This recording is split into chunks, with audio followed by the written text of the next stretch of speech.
इंदौर के क्षत्रिपुरा क्षेत्र में पटाखा फोड़ने को लेकर दो पक्षों में विवाद हो गया, जिसके बाद पत्थरबाजी और तोड़फोड़ की गई।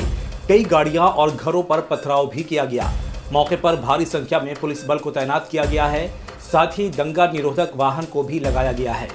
फिलहाल पुलिस ने हालात को नियंत्रण में ले रखा है और पुलिस का कहना है कि बवाल करने वाले आरोपियों के खिलाफ सख्त कार्रवाई की जाएगी। यूनिफॉर्म सिविल कोड को लेकर बिहार में जन स्वराज पार्टी के प्रमुख प्रशांत किशोर ने बयान दिया है। उन्होंने कहा है कि यूनिफॉर्म सिविल कोड को लागू करने से पहले मुस्लिम समाज को भरोसे में लेना जरूरी है।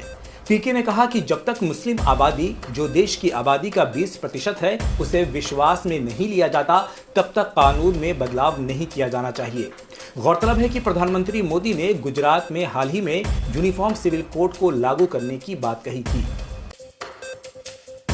अलीगढ़ मुस्लिम यूनिवर्सिटी में छात्र संघ चुनाव कराने की मांग कर रहे हैं। इसके लिए छात्रों ने राष्ट्रपति को 2000 पोस्ट कार्ड भेजे हैं। छात्रों ने बताया है कि पोस्ट कार्ड भेजने का मकसद राष्ट्रपति से अनुरोध करना है कि एएमयू प्रशासन को छात्र संघ चुनाव कराने के लिए निर्देश दिए जाएं। 2018 में एएमयू में छात्र संघ का अंतिम चुनाव हुआ था। दिवाली पर दिल्ली वालों ने खूब आतिशबाजी की, जिसके बाद शुक्रवार को राजधानी को दुनिया का सबसे प्रदूषित शहर होने का तमगा मिल गया। लोगों ने बैन के बावजूद खूब पटाखे जलाए। इस साल की दिवाली 3 सालों में सबसे ज्यादा प्रदूषित रही। केंद्रीय प्रदूषण नियंत्रण बोर्ड की रिपोर्ट के अनुसार राजधानी के कुछ हिस्सों में धुंध की मोटी परत छा गई है। यूपी के कानपुर से एक खौफनाक घटना सामने आई है। दिए से लगी आग में पति पत्नी और नौकरानी की जिंदा जलकर मौत हो गई। डीसीपी ने बताया कि कारोबारी ने गुरुवार रात दिवाली की पूजा की थी। इसके बाद जलता हुआ दीपक लकड़ी के मंदिर में रखकर सो गए थे, जिसकी वजह से मंदिर में आग लग गई और पूरे घर को अपनी चपेट में ले लिया।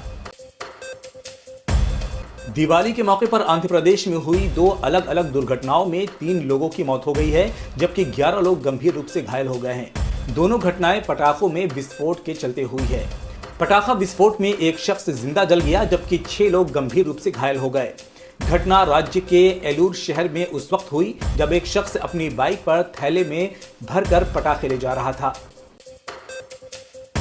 ईरान के supreme leader Ayatollah Ali Khamenei ने ईरान की सर्वोच्च राष्ट्रीय सुरक्षा परिषद को इजराइल पर एक और हमले की तैयारी करने का निर्देश दिया है।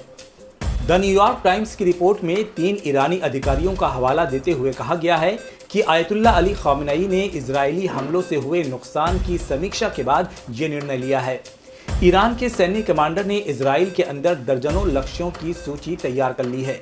खबर है कि ईरान इजराइल पर 5 दिनों के भीतर हमला कर सकता है।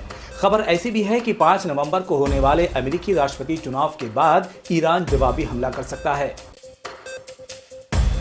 उत्तरी गाजा में इजरायली सेना के हमलों में पिछले 24 घंटों में 95 फिलिस्तीनी शहीद हो गए हैं।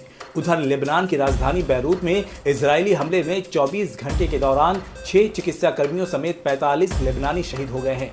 इसके अलावा इजराइल ने सीरिया में लेबनानी सीमा के पास भी हमला किया, जिसमें 10 नागरिक शहीद हो गए। अफ्रीकी देश नाइजीरिया में भारी बारिश के बाद बाढ़ ने तबाही मचा रखी है। इस साल बाढ़ की चपेट में आने से अब तक 321 लोगों की मौत हो गई है। वहीं 7,40,000 से ज्यादा लोग बेघर हो गए हैं। देश के ज्यादातर हिस्सों में बाढ़ की स्थिति भयावह है। नाइजीरिया में पानी का स्तर लगातार बढ़ रहा है। देश में बाढ़ की वजह से नेशनल इमरजेंसी की घोषणा कर दी गई है और अब तक रिपोर्ट में इसे एक बड़ी राष्ट्रीय आपदा बताया गया है। तो ये थी दिन भर की बड़ी खबरें। ऐसी खबरों से जुड़े रहने के लिए हमारे चैनल को लाइक, सब्सक्राइब और शेयर करें।